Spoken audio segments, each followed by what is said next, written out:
Hoje, na ordem do dia, falaremos sobre as questões históricas relativas à origem da maçonaria. Existe uma teoria que afirma, de forma praticamente conclusiva, que a moderna maçonaria, chamada também de maçonaria especulativa, teve sua gênese na antiga maçonaria operativa, aquela formada pelas corporações de ofício dos pedreiros construtores livres, as guildas de pedreiro.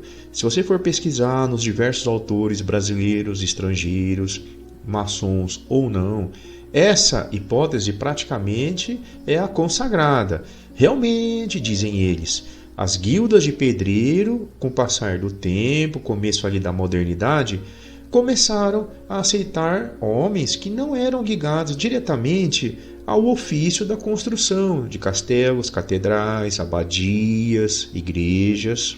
E desse modo surgiu então a moderna maçonaria filosófica, ética, fraternal, que nós conhecemos nos dias atuais. Mas será que essa possibilidade realmente é coerente, justa, perfeita? Sim ou não? Essa hipótese é conhecida como a teoria da transição da maçonaria operativa dos pedreiros verdadeiros para a maçonaria especulativa dos livres pensadores éticos e filosóficos.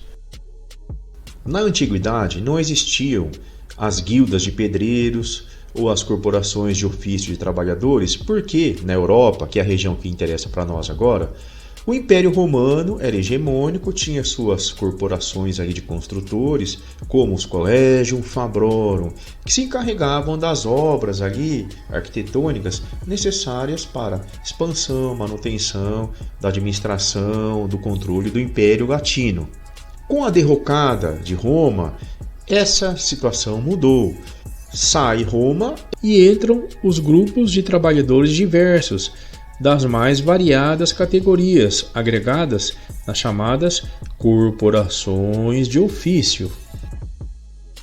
Essas corporações de ofício abrangiam grupos de trabalhadores da mesma categoria, técnica ou profissional. Existiam praticamente em toda a Europa, na atual Alemanha, na França, na Inglaterra, na Escócia. Seja você um pedreiro livre ou um especulador filosófico, não se esqueça de se inscrever no nosso canal, ativar as notificações do sininho, porque assim a nossa obra arquitetônica vai seguir sempre em frente. Muito obrigado.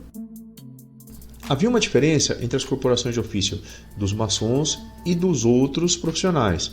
Os maçons abrangiam não só os lapidadores de pedra, que trabalhavam ali com a rocha, os pedreiros que faziam a construção, mas também havia os carpinteiros, havia também aqueles que trabalhavam com construção de barris, com a questão do solo.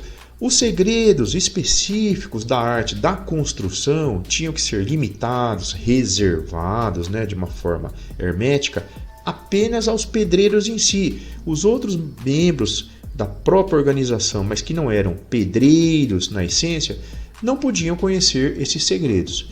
Desse modo, associado à organização profissional, havia uma suborganização, uma outra agremiação ali fechada, reservada só aos maçons em si, que era chamada de loja.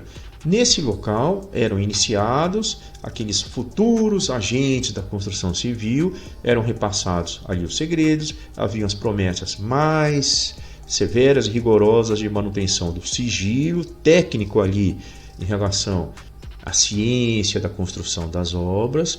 Portanto, a entidade de lojas ela existe junto aos canteiros de obras, mas como um corpo separado. Na Inglaterra, as corporações de ofício eram chamadas de guildas, guild, e na Escócia eram chamadas de incorporações. As guildas de pedreiros livres na Inglaterra, que todo mundo fala, ou quase todo mundo diz que originaram a moderna maçonaria, eram completamente submissas ao poder dos monarcas, dos nobres ali, e também da Igreja Católica. Isso até 1534, porque, como sabemos bem, Henrique VIII ele expulsou a Igreja Católica Romana do território inglês, através do seu ato de supremacia, quando ele se tornou o senhor e principal agente, líder sacerdotal da igreja, da nova igreja agora, inglesa. As guildas de pedreiros livres da Inglaterra haviam apoiado no momento ali da transição, da crise, o sistema antigo, porque eram escravas ideológicas e até institucionais do poder da Igreja de Roma. E como seria uma prática comum em qualquer tipo de circunstância dessa, o monarca Henrique VIII fechou, perseguiu todas as entidades que apoiavam o status quo anterior. As guildas de pedreiros da Inglaterra foram fechadas, as suas rendas, o patrimônio, tudo foi canalizado agora para a coroa inglesa. Desse modo, fica evidente que desde meados do século XVI, 1550, 1560, não existiam mais guildas de pedreiros na Inglaterra. Essa revolução, essa verdadeira hecatombe institucional, política, religiosa da Inglaterra não atingiu em cheio a Escócia, ali mais ao norte. Era praticamente uma região, um estado separado.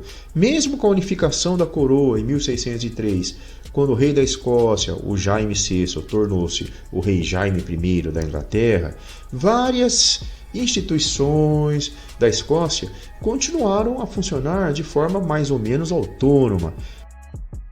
Quando havia aquele grupo à parte ali nas corporações de pedreiros chamadas de lojas, os registros não eram realizados. Então não existiam registros, não existiam escrituras, atas de reuniões, nem nada disso. Portanto, fica impossível saber, até uma certa época, o que ocorria nessas chamadas lojas. Mas esse aparente caos na gestão, no registro de dados das lojas maçônicas associadas às incorporações de ofício de pedreiros na Escócia estava para sofrer uma reviravolta. Isso pela atuação do então mestre dos trabalhos do rei da Escócia, o Sir William Shaw. Esse cidadão é considerado hoje o pai da moderna maçonaria. Isso porque Shaw, que viveu de 1550 a 1602 da Era Comum ou depois de Cristo, estabeleceu em 1598 o que hoje é conhecido como o primeiro Estatuto de Shaw. Depois de 1599 viria o segundo Estatuto. Eram normas, decretos, regulamentações sobre o funcionamento das lojas maçônicas na Escócia. A partir desse momento, então, todas as iniciações e os trabalhos maçônicos nessas lojas embrionárias eram registrados em atas e ficavam documentados e arquivados ali nos seus acervos.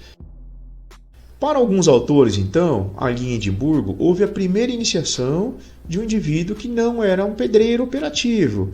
Era o Lord de Auchinleck, o John Boswell, em 1600. Para outros pesquisadores, porém, a primeira iniciação de um não pedreiro operativo ocorreu apenas em 1634. Era o Lord Alexander, junto com seu irmão Anthony, também um nobre, e mais um amigo, uma iniciação tripla. E depois que abriram ali a porteira ou pórtico do castelo de mistérios da maçonaria operativa, das obras de arquitetura, a coisa não parou mais.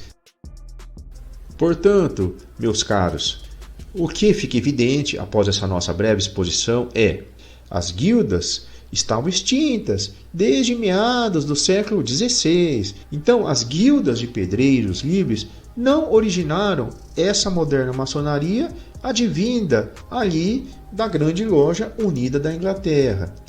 A maioria, então, das pessoas que falam, afirmam categoricamente, com aquela autoridade, com citações aí bibliográficas de autores consagrados, a maçonaria surgiu das guildas de pedreiro. não está muito correto isso, não é muito justo nem perfeito afirmar desse modo.